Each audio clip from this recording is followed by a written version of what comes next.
The Admiral Graf Spee was not a battleship. That is the first thing most get wrong. She was a pocket battleship, a German invention to bypass the Treaty of Versailles. Faster than any ship that could outgun her.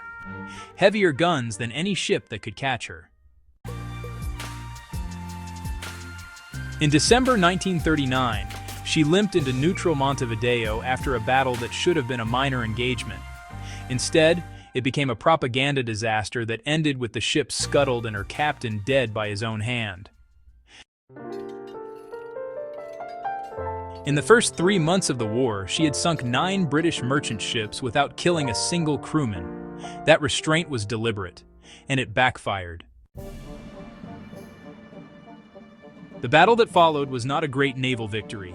It was, honestly, a series of small miscalculations by a captain who trusted his intelligence too much and his enemies too little. Captain Hans Langsdorff was, well, an odd choice for a commerce raider. He had spent most of his career ashore as a training officer. He actually preferred reading to gunnery drills.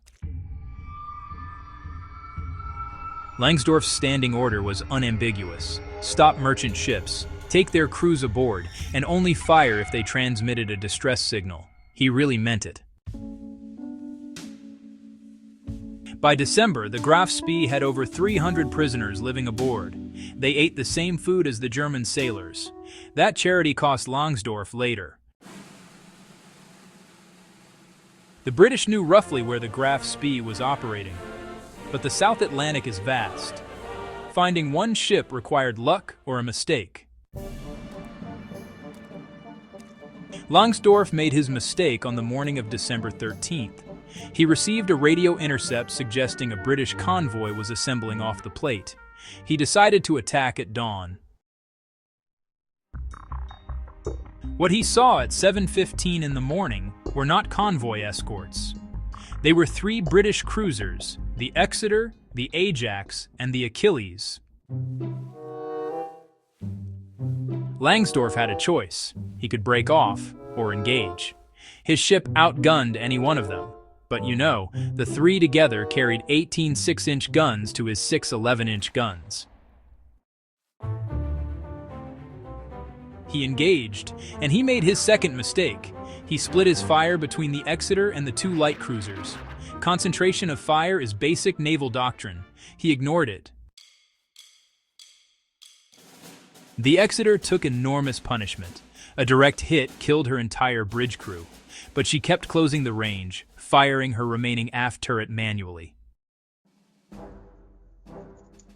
At 7:40 in the morning, a British shell punched through the Graf Spee's upper deck and destroyed her raw fuel processing system. She had fuel in her tanks, but she could not refine it to run her engines. That hit was the overlooked turning point. Langsdorff still had ammunition. He had speed, but without the ability to refine fuel, his range dropped from 9,000 miles to 0.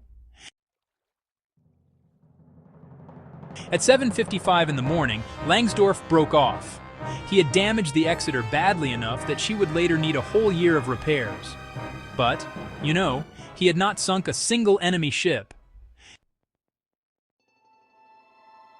Under international law, a warship could stay in a neutral port for 72 hours. Langsdorff, however, requested 14 days for repairs. Uruguay said no. British naval intelligence then did something pretty brilliant. They sent false reports that a British battleship and an aircraft carrier were waiting off the plate. Langsdorff believed the reports. He had good reason too. British code breakers had been feeding German false intelligence for weeks. But on this day, the trap was pure theater.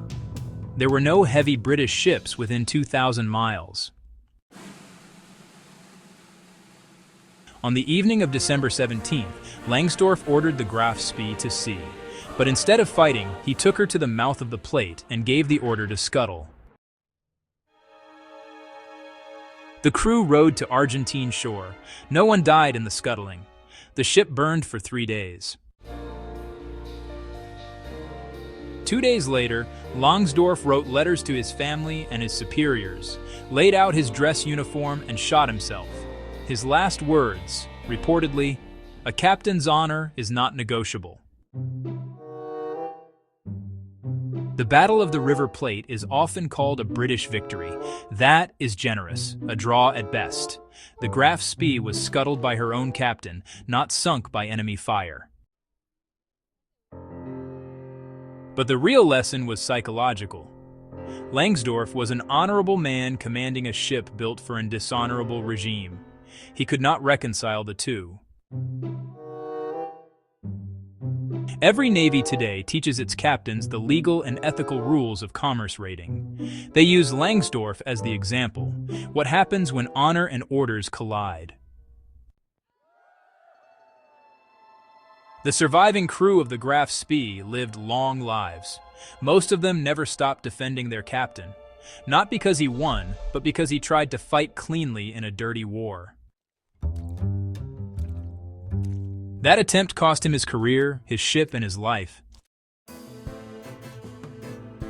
Subscribe to War Machiner and share this if you value history that goes deeper.